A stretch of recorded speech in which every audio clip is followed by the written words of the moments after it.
Okay, so we're diving into Lord Byron today. Yeah. And wow, this stack of sources. Yeah. We've got biographies, literary critiques, Uh-huh. even some historical analyses. It's amazing. And it it all kind of points to one thing. Byron wasn't just a poet. Right. He was a phenomenon, a full-on phenomenon. What I think is so fascinating Yeah. is just the sheer scale of Byromania. Right. You know, imagine it's the early 1800s. There's no internet, no radio. Yeah. And yet this poet's fame Yeah. spread across Europe like wildfire. It's crazy. It really makes you wonder, how much our fascination Yeah. with these larger-than-life figures has always existed. It does make you think, doesn't it? Right. Like, I mean, we're diving into Byron's life and work. Yeah. But I'm already wondering, like, Yeah. would we have been swept up in the craze Right. if we lived back then? Yeah. But before we get to the peak of Byromania, Yeah. I got to ask, like, this family tree, Yeah. it's almost too good to be true. It's amazing. Like Foul-Weather Jack, Yeah. the Wicked Lord, Mad Jack. Yeah. Like, were these real nicknames, or is this some poetic license? They're real. Wow. And each one has a story that's as wild as the next. Oh, come on. So Byron's grandfather, Foul-Weather Jack Byron, Okay. was a naval officer known for his daring escapades. Okay. Shipwrecked in Patagonia, Oh, wow. captured by indigenous tribes. That's wild. Sounds like something out of a novel, right? Straight out of a Byron novel, probably. Yeah, exactly. But it wasn't all adventure, was it? Right. Like, this family history also includes some pretty dark chapters. Yes. What about the Wicked Lord? So that was Byron's great uncle, Okay. and his nickname was, unfortunately, Oh, no. quite accurate. Oh, really? He was accused of murder, Wow. squandered the family fortune, the whole 9 yards. So you see, even in his family tree, Yeah. there was this constant tension, right? Exactly. Between, like, recklessness Right. and brilliance. Yes. Which echoes in Byron's own life. It really does. And then there's Byron's father, Yeah. Mad Jack, Yeah. who abandoned him and his mother. Right. It's easy to see how these early experiences could have, like, a profound impact Oh, absolutely. on someone, Yeah. even a future, literary giant. Absolutely. A childhood filled with instability. Right. A family legacy of extremes. Like, Yeah. it's no wonder Byron was drawn to the dramatic Exactly. in his life and his art. Absolutely. Speaking of dramatic, Yeah. we can't overlook Right. his relationship with his nursemaid, Yeah. Agnes Grey. Right. And this is where things get a little uncomfortable. Yeah, it's an interesting one. Strict Calvinist, Right. but she also abused young Byron. How did this shape him? So this is where it gets really interesting. Okay. Imagine this. Young Byron, right? Yeah. Grappling with his identity, his family's turbulent past, Right. and then this figure Yeah. who represents both religious authority Okay. and personal trauma. Yeah, that's heavy.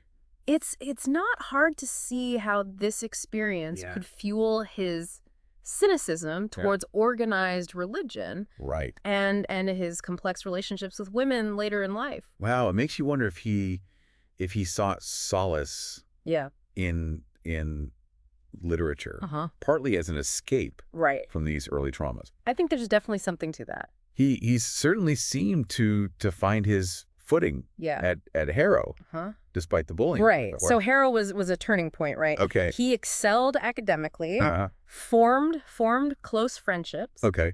and discovered his passion for poetry. Oh, It's almost as if the structure of school interesting. provided a sense of stability Right. that his home life lacked. That makes sense. Yeah. It's interesting that even with his rebellious streak, Right. he seemed to thrive Yeah. in these structured environments, Wow. like Harrow and Leader Cambridge. Right.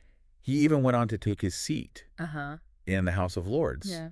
Was he ever tempted Yeah, that's a good question. to become a politician? He had strong political views. Okay.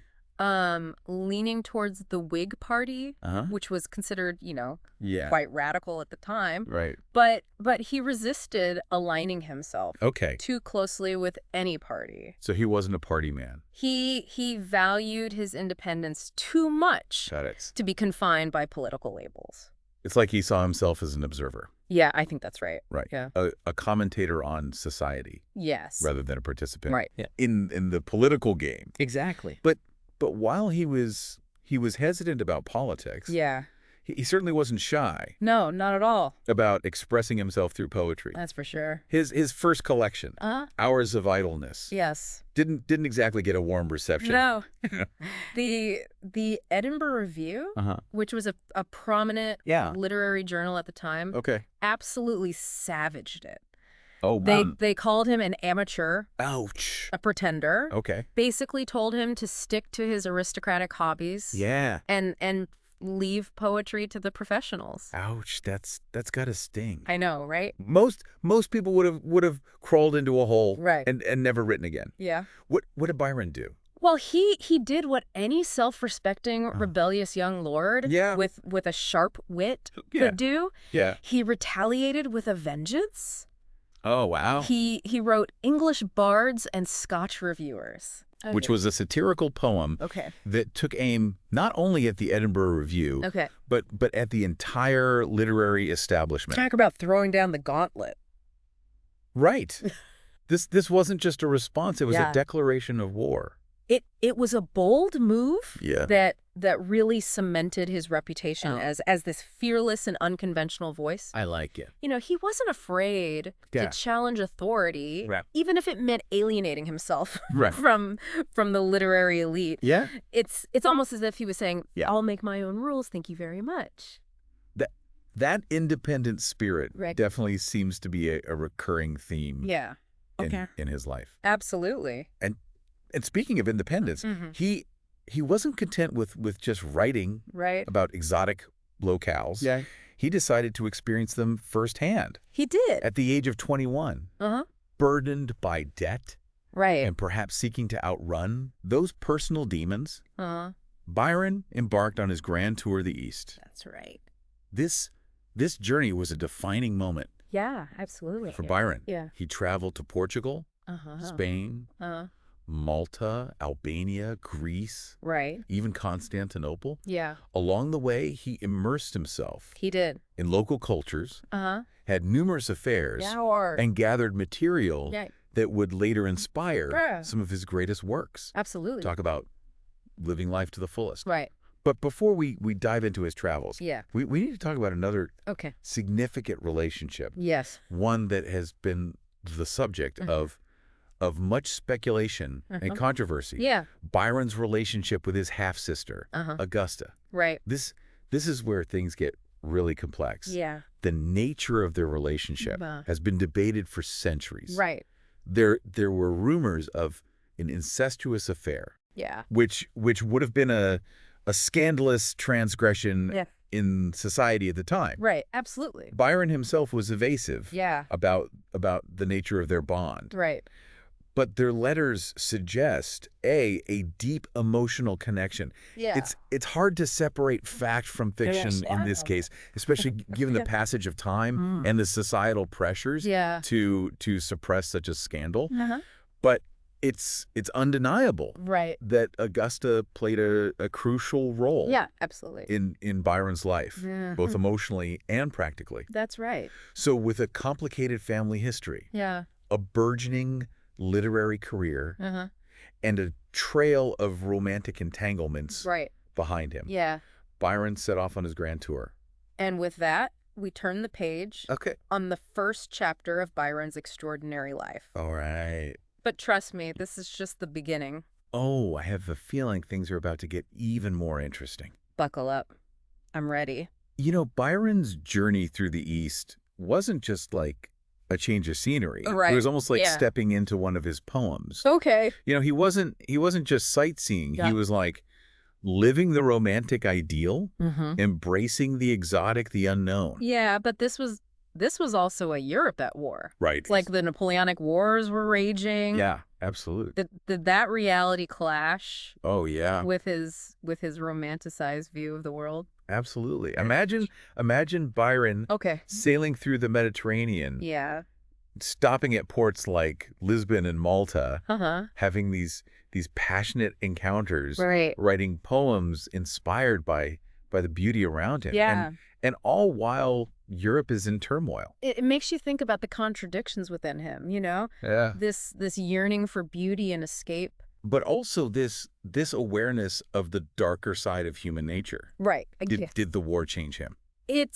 It's hard to say for sure. Okay. But his letters from this time reveal, you know, like a growing awareness of the complexities of the world. Yeah. You know, he witnesses the aftermath of battles, sees the suffering firsthand. Yeah. It's no longer just an abstract concept. So he's experiencing these exotic locales. Right. But he's also confronting the harsh realities of conflict. Yeah. What a contrast. Yeah. Was there a particular place that seemed to have like a profound impact on him? Well, Albania in 1809. Okay. It was a land of fierce warriors, ancient customs. Yeah. A stark contrast to the more refined society he was accustomed to. Makes sense.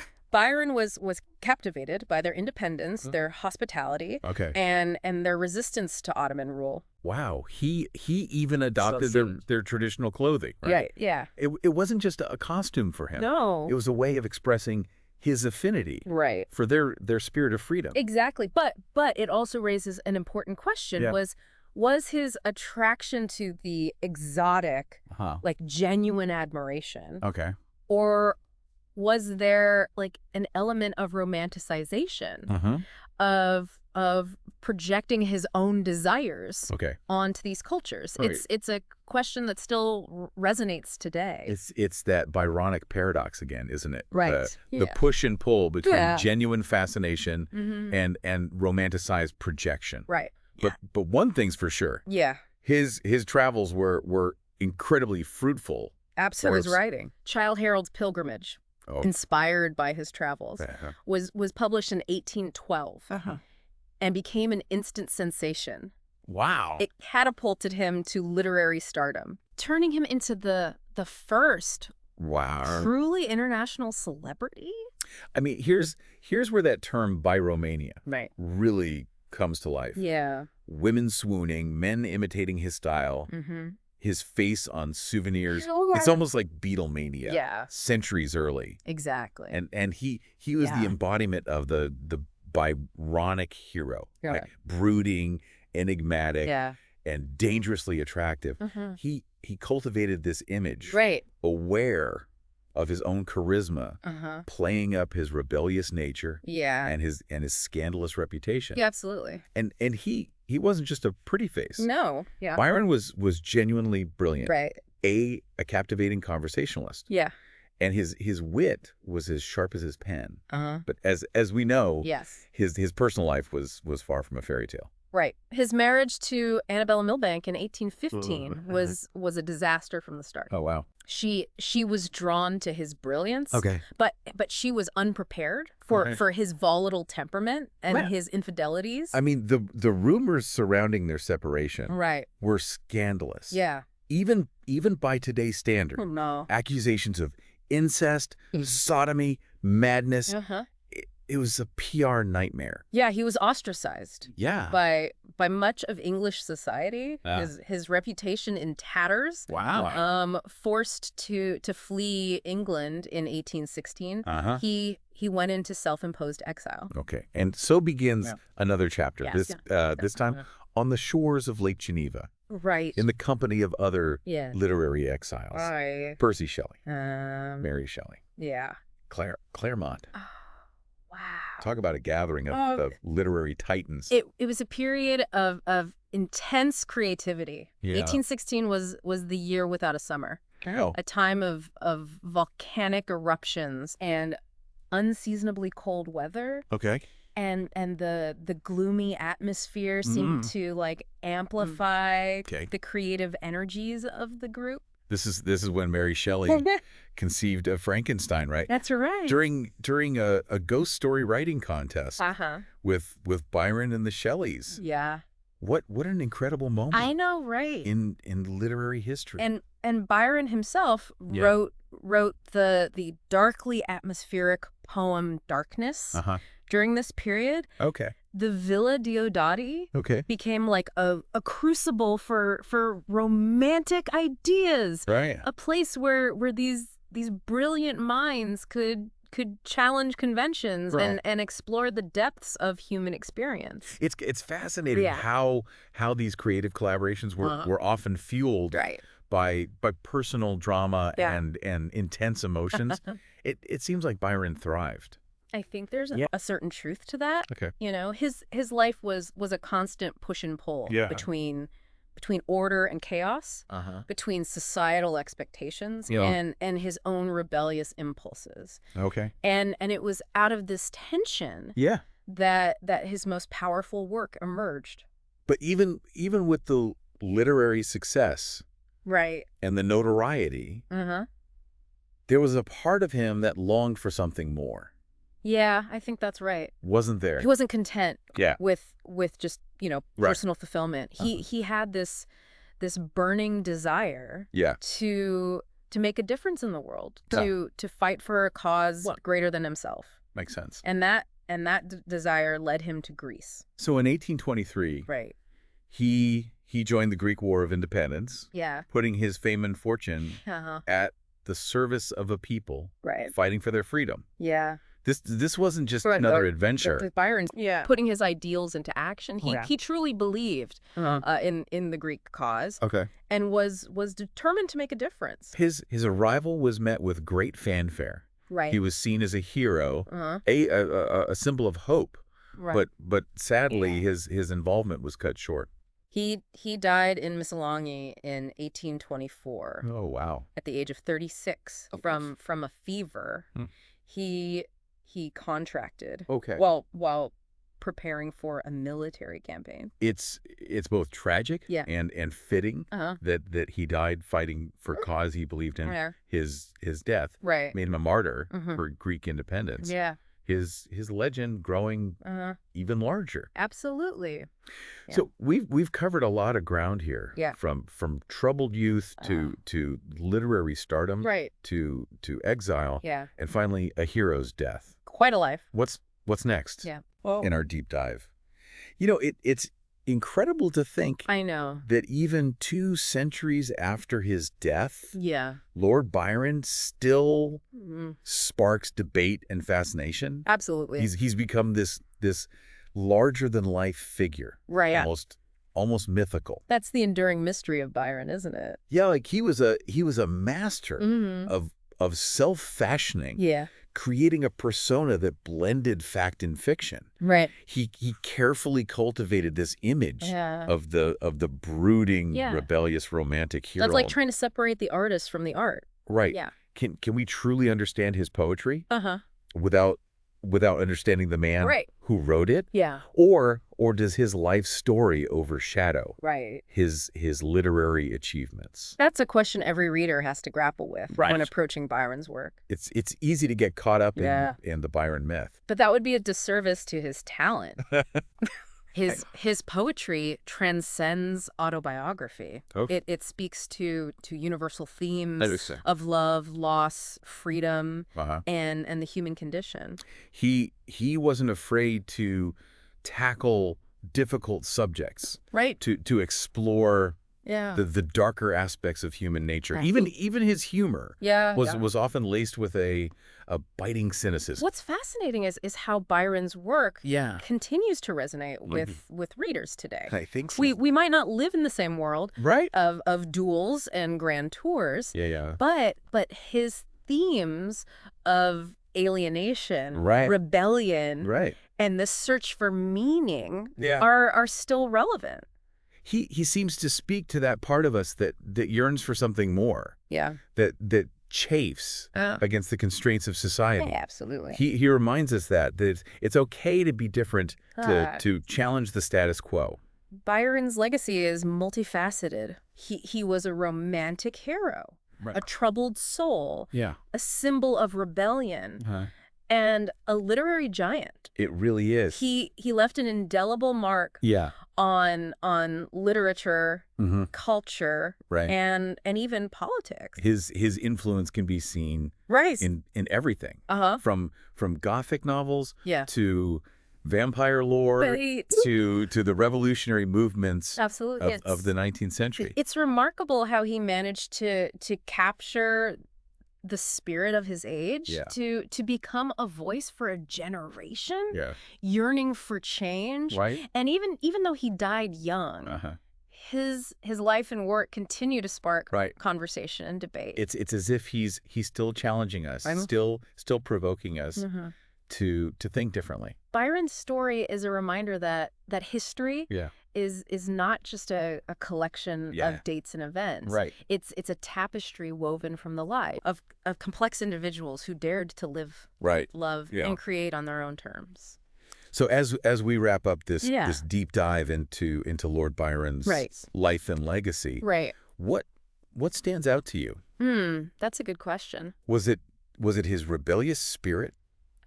His literary genius? His passionate nature? Or his tragic flaws? I mean, he was all of those things and more.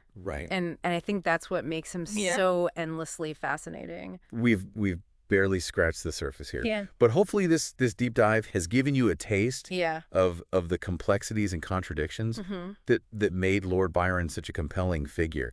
If you're intrigued, we encourage you to explore his work, delve deeper into his life, and discover your own connection to this enigmatic figure. Absolutely. There's a whole world of Byronic scholarship out there waiting to be discovered.